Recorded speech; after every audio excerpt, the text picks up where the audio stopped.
నమస్కారం. ఇవాళ రాష్ట్ర ముఖ్యమంత్రి నారా చంద్రబాబు నాయుడు గారి దిశా నిర్దేశం మేరకు గన్నవరం గౌరవ శాసనసభ్యులు అలాగే ప్రభుత్వ యార్లగడ్డ వెంకటరావు గారు ఈరోజు గన్నవరం శాసనసభ్యులు ప్రభుత్వ యార్లగడ్డ వెంకటరావు నియోజకవర్గ స్థాయి సమావేశం ఈరోజు ముందులో నిర్వహించి అన్నదాత సుఖీభవ ఈ పథకాన్ని రైతులకు అంకితం చేయడం జరిగింది. చాలా సంతోషం. ముఖ్యంగా అన్నదాత సుఖీభవ కింద ఈరోజు రాష్ట్ర ప్రభుత్వం 46 లక్షల మంది రైతులకి ఈరోజు 3,174 కోట్లు, అట్లాగే 5,000 రాష్ట్ర ప్రభుత్వం గాని 2,000 కేంద్ర ప్రభుత్వం పీఎం కిసాన్ నుంచి గాని జమ చేయడం జరిగింది. అట్లాగే ముఖ్యంగా కూటమి ప్రభుత్వం అధికారంలో వచ్చిన తర్వాత రైతాంగానికి ఎనలేని సేవలు చేయడం జరుగుతోంది. ముఖ్యంగా డ్రిప్ ఇరిగేషన్ 90% సబ్సిడీ గాని, అట్లాగే మేలు రకమైన విత్తనాలు ఇవ్వటం గాని, అట్లాగే సాగునీటి యాజమాన్యం ముఖ్యంగా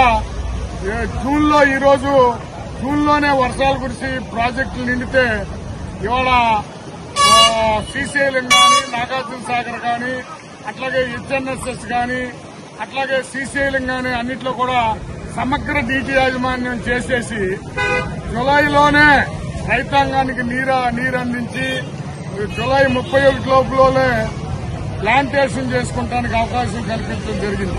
అట్లాగే కృష్ణా డెల్టా కూడా జూన్ 3వ తారీఖునే జులై 3వ తారీఖునే రిలీజ్ చేయడం జరిగింది.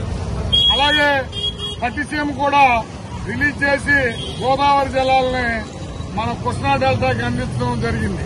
గత ప్రభుత్వం గాలి కొదిలేస్తే పట్టిసీమని అంతకుముందు 2014-19లో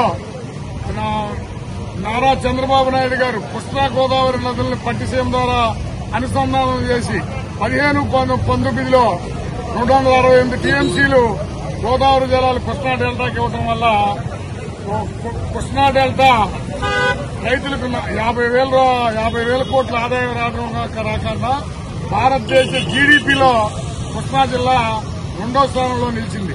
ఏదైనా ఈరోజు అన్నదాత సుఖీభవ కింద 7,000 రూపాయలు ప్రతి రైతుకి అర్హత రైతుకి ఇచ్చినందుకు ముఖ్యమంత్రి నారా చంద్రబాబు నాయుడు గారికి, అలాగే మన వ్యవసాయ శాఖ మంత్రి వర్యులు అచ్చెన్నాయుడు గారికి, ఈరోజు గన్నవరం నియోజకవర్గంలో ఈ కార్యక్రమాన్ని ప్రారంభించిన ఆ గన్నవరం శాసనసభ్యులు ప్రభుత్వ యార్లగడ్డ వెంకటరావు గారికి రైతాంగం తరఫున ప్రత్యేక ధన్యవాదాలు తెలియజేస్తా ఉన్నాం.